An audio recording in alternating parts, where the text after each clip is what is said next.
I've done it most of my career. And that was kind of the interesting thing. I've always dabbled in it a little bit. It hasn't always been restaurants. And so, Matt Carpenter, after I had gone, had the opportunity to open Momed. Mm-hmm. And all this time, I'm still working at California Pizza Kitchen. Okay. So this is like, CPK is doing it for me. Okay, got you. Hollywood and Highland Were you the host still, or did you move up? For 6.5 years, I was bartending at that point. Damn, B. I went all the way up. They wanted me to start training. I was like, I don't know if I should be this long. Like, it's been 6.5 years. Like, oh, God. Okay. Love maybe that. I should, like, take this tie off. That's awesome. But Hollywood and Highland, that, you know, being in the middle of LA, and you just kind of, it's fun. Like, that part of the city and that time frame of the city was a lot of fun. Like, the city is crazy. But I just decided, okay, let me open this restaurant. I've never opened a restaurant before. And Momed is a small concept. It's more of that takeout delivery, Eastern Mediterranean platform than a sit-down dining restaurant. And it's on, how freaking quaint is this? So it's on Beverly Drive, mm-hmm. and so is the original California Pizza Kitchen, Whoa. Which is where I was working at while I opened Momed. Oh, so you could just go back and forth? And I went back and forth. Go. And I ended my tenure at California Pizza Kitchen at the OG original Beverly Hills location. I Boom. said, thank you so much for all of your time. I appreciate it. I got to get the hell out of here. Yeah, 6 years of service at CPK. I mean, lot of step-by-step lessons learned, man. Lessons learned. I hear hell you. Yeah. I mean, completely. I learned a good base at KFC where I worked, you know. Volume of takeout at Hollywood and Highland during productions. We would do $4,000 in just like 2 takeout sales. And they wanted individual names on boxes with like no avocado, mm-hmm. no red onion, add extra tortilla strips, and like side ranch. Like, shut the fuck That's up. awesome.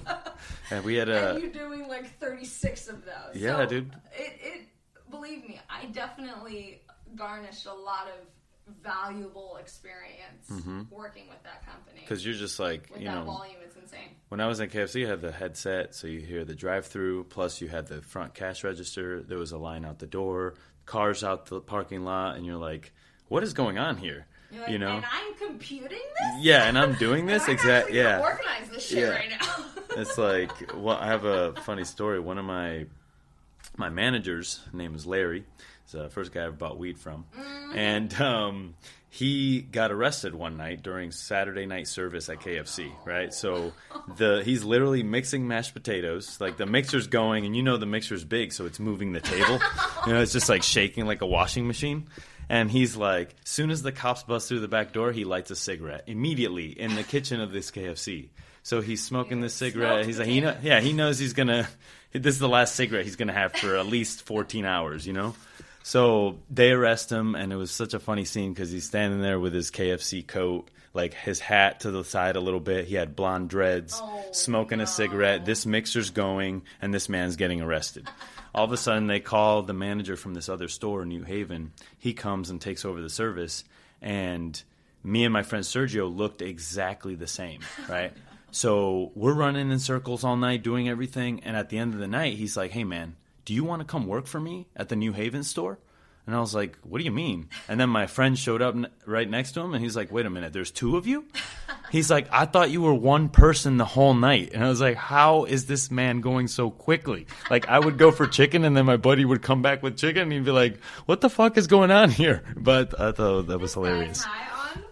Yeah, and I was 16 years old, so I was like, somebody thinks I'm good at something, So that was the first, CPK took care of me. I was able to work for them for 6.5 years because they let me go to Hollywood and Highland, then I go back to the Solana Beach one, then if they needed help in Burbank when I lived there, and then if they needed to go in North Hollywood, like, that's the thing about convenience.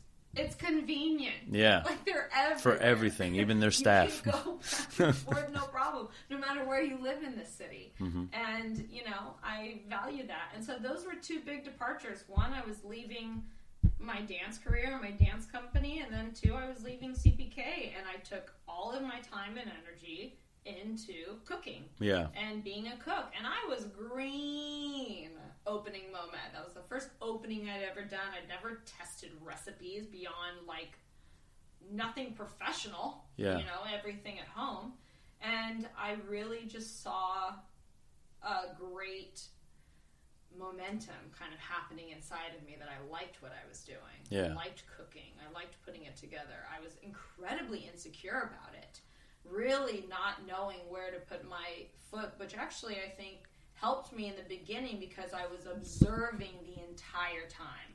Like, I was quiet in the kitchen. I was, you know, putting my knife together. I'm, like, looking around. I'm not my boisterous self. I'm not performing. I'm, like, much more of a student and closed off.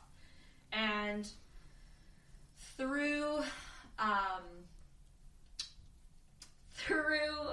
the kind of celebritydom of cooking culture, Top Chef was going, and Michael Voltaggio and his brother Brian were on a season. Yep.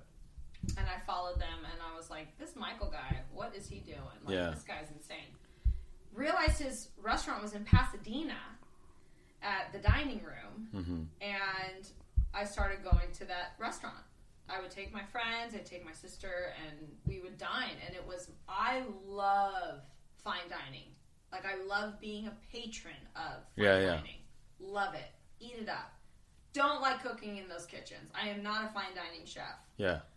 I would rather be the fine dining patron. You guys, do your magic. Like, go for it. Give it to me. I would love to dress up. I'll get all fucking dolled up. Oh, that's my favorite part. I'm going to go out. I'm going to look like a lady. I'm going to act like a lady. I'm going to drink like a fish. And I'm going to enjoy myself. And I love that. I've always loved that. Even as a kid, like, I loved going, when we went out to dinner, because we would cook so much at home. When we would go out to dinner, like, ooh, it's Friday night, we're going out to dinner. I'm like, I'm going to get dressed up, we're going to go to Macaroni Grill, I'm going to have manicotti, and just feel awesome. Like, so excited about it. And so, I kind of just became, you know, acquaintances with Voltaggio, with Josh Goldman, with a couple people in the kitchen, and just through the social culture of cooking in LA, he was opening, you know, all of this press was opening about Ink. He had this restaurant, Ink, that was opening. It was, like, big.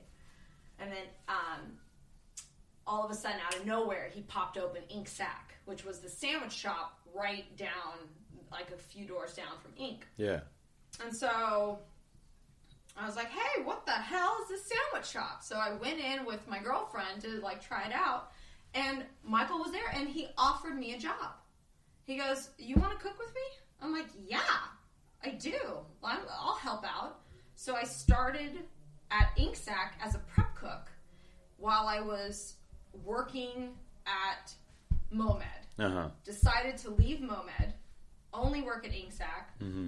Worked a few weeks there, like, you know, garnered more momentum, and then became a prep cook for Ink when it opened.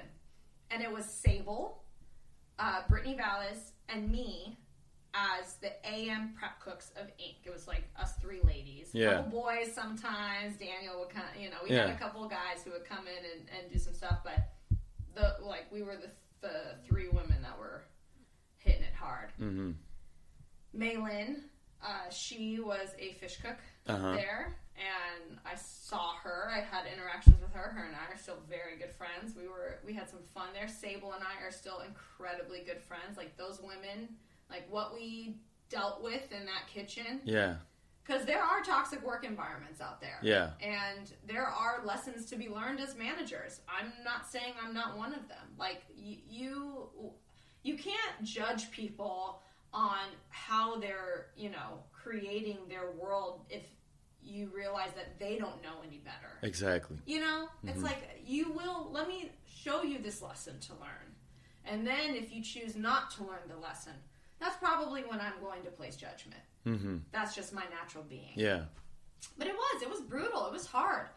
At the same time I was doing that, my mom moved back out from Florida. So now I had my mom here, my sister here, and then her husband and his two children. So now, like I did, moving back in with my dad's house, in the first time in San Diego, my mom and her entire family were moving back in, and we all got a house together. So I was able to work 2 jobs rent-free, save up some stuff, live with my family, but I was at Inc. in the morning doing prep, and then I would go to the Roosevelt Hotel, and I opened Public and Restaurant there, or not Public and Public Kitchen and Bar Restaurant there. And I did that for almost a year, doubles. 2 days off, 5 days on. Yeah. 7 a.m. to 3:30, 4 p.m. to midnight. You don't even feel it, though, You're just so hungry. You're just like, I want this. Yeah. There's no place you'd rather be than be in the kitchen. Do I remember a day of it? No. No, not at all. It's a blur. It's like, it's just... a fucking blur. Yeah. Like, what? I remember, like... It's a series of similar days with different problems. That's all it is. It's like the same day. The banquets at the Roosevelt Hotel, let me tell you something. So the Roosevelt Hotel is a huge chunk of my life as well because, 1, it was a hotel. I'd never worked in hotels before. 2, it was a restaurant inside of a hotel that was doing hotel food, restaurant food, and pool food, and room service food. And chaos. 500 people and the Oscars and everything across the street from Hollywood and Highland. It was just fucking chaos. And I don't think I'm going to be able to work in an environment like that ever again. Yeah. It is just not my cup of tea. But I met such valuable human beings in that hotel. Not only Vartan Avarian, who I love and who taught me a lot there. Javier, who is my ex-boyfriend, who I love as a human being and hope the best for him, but we grew a lot as individuals, as cooks, together there. And then Mark and Med, who own the spare room upstairs, which is this bar / bowling alley / lounge vibe atmosphere, fucking cool spot. And Naomi Shimmick, who ran that bar, she would see me in the kitchen. And she just liked that there was a woman in the kitchen first around these crazy hotel cook men. Yeah. And then I just liked, I missed being behind a bar because I was a bartender at CBK and I love, I make a good pina colada. I make a good, they had a strawberry one where it was blended in. It was so good. But I kind of decided, one, I left Inc.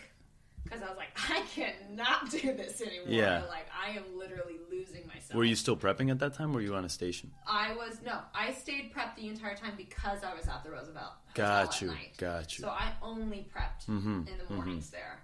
And the Roosevelt, I worked every single station. I even expedited sometimes. Vartan and I cooked Alex Resnick's dinner at the James Beard house together. Whoa. That's how close we were. Yeah. He was like, you know, it's not me. If you want to go, if you pay for the trip, I can get you there, if you want to cook. Let's go. Hell yeah, you want to go. So, cooking at the James Beard house is... It's so cool. Endearing of a moment as an individual in this hospitality industry, I feel like. My favorite thing was the dishwashers.